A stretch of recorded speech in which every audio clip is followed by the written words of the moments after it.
ತಿಂಗಳ ನಿಮ್ಗೆ ಯಾವ ತರ ಫರ್ಕ್ ಅನ್ಸೈತ್ರಿ? ಈಗ ಅದ ನಮಗ 100% ಚಲೋ ಅನ್ಸೈತಿ. ಹ್ಞೂನ್ರಿ. ನಾವು ಕಂಡೇವಾಲ್ ಬಾಯ್ ಫರ್ಟಿಲೈಸರ್ ಇಂದ ಬಂದಿರಿ. ಹ್ಞೂನ್ರಿ. ನಮ್ಗೆ ಏನೋ ಕಾರ್ಬನ್ ಯೂಸ್ ಮಾಡಿರತ್ತೆ ನಮಗ ಅವ್ರು ಹೇಳಿದ್ರು. ಸೊ ಬಗ್ಗೆ ಒಂದ್ ಸ್ವಲ್ಪ ಮಾಹಿತಿ ಕೊಟ್ಟಿದೆ, ಮತ್ತೆ ಇದ್ರ ಬೆಳೆ ಬಗ್ಗೆ ಒಂದ್ ಸ್ವಲ್ಪ ಮಾಹಿತಿ ಕೊಟ್ಟು ನಮ್ ರಿಸಲ್ಟ್ ಬಂದದ ಸರ್ ಇದು. ನಮ್ಮ ಹೆಸರು ಮಾಂತೇಶ್ ರೀ.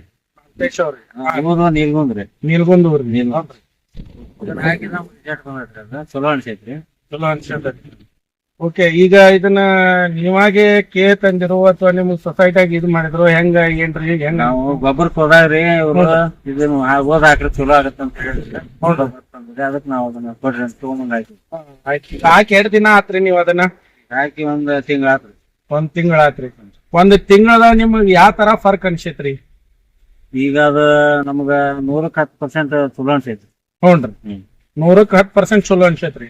ಈಗ ಈ ಎಲಿಗೋಳದಾಗಲಿ ಈ ಕಬ್ಬಿಂದ ಇದ್ರಾಗ ಗಣಿಕಿದಾಗ ಆಗ್ಲಿ ನಿಮ್ಗೆ ಏನ್ರ ಇಂಪ್ರೂವ್ಮೆಂಟ್ ಅದ ಹೆಂಗ್ ಅನ್ಸೈತ್ರಿ? ಚಲೋ ಅನ್ಸೈತಿ.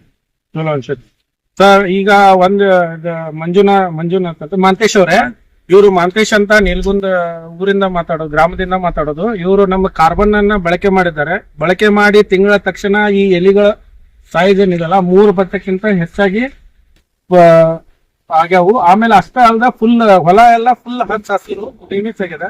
ಸೊ ಅಷ್ಟೇ ಅಲ್ಲದೆ ಅವ್ರು ನಮಗ್ ಕಬ್ಬು ತೋರಿಸ್ತಾ ಇದಾರೆ ಇಲ್ಲಿ ಗಣಿಕಿ ಉದ್ದ ಮತ್ತು ಇತರ ದಪ್ಪಿನ ಸೈಜ್, ಆಕಾರ ಸೈಜ್ ಯಾವ ತರ ಇದೆ ಅಂತಂದ್ರೆ, ಸೊ ಅವರು ಸ್ಯಾಟಿಸ್ಫೈಡ್ ಆಗ್ಯಾರ. ಸರ್, ಈ ತರ ಕಬ್ಬಿಗೆ ನೀವು ಮೊದಲು ಯಾವಾಗಾದ್ರು ಹಿಂಗ ಉದ್ದ ಗಣಿಕಿ ದಪ್ಪ ಆಗಿದ್ದನ್ನ ಯಾವ ತರ ಆದ್ರೂ ನೋಡಿರಿ, ಏನ್ ಮಾಡ್ತೀರಿ ಅಂತ ಹೇಳಿ? ಇಲ್ಲ ಸರ್, ಇದ ಸಲ ಹಚ್ಚಿ ಸರ ನಾವು. ಓಕೆ, ಇದು ವೆರೈಟಿ ಯಾವ್ದೈತ್ರಿ ನಿಮ್ದು ಕಬ್ಬು? ಗೊತ್ತಿಲ್ಲ ಸರ್. ಓಕೆ, ಇರ್ಲಿ, ಅದೇನ್ ಪ್ರಾಬ್ಲಮ್ ಇಲ್ರಿ. ಓಕೆ, ಈಗ ಇದನ್ನ ನೀವು ಗೊಬ್ಬರ ವಾಪರಿಸ್ತೀರಿ. ಈ ಗೊಬ್ಬರ ಬಗ್ಗೆ ನೀವು ಬೇರೆ ರೈತರಿಗೆ ಹೇಳಕ್ ಇಷ್ಟ ಪಡ್ತಿರೋ ಇಲ್ರಿ? ಇಷ್ಟಪಡ್ತೀವಿ. ಮತ್ತೊಬ್ರಿಗೆ ಹೇಳ್ತಾ ಇದನ್ನ ತಗೊಂಡ್ ಹಾಕ್ರಿ ಚಲೋ ಐತೆ ಅಂತ ಹೇಳ್ತೀವಿ. ಓಕೆ, ಈಗ ನೀವು ನಮ್ ಗೊಬ್ಬರ ವಾಪರಿಸಿದಕ್ಕೆ ನಿಮ್ಗ ಸಮಾಧಾನ ಇದೆ ಅಥವಾ ಅಸಮಾಧಾನ ಇದೆ? ಹೆಂಗಿದೆ ಸರ್ ನಿಮ್ಗೆ? ನಮ್ಗೆಲ್ಲ ಚಲೋ ಅನ್ಸೈತ್ರಿ.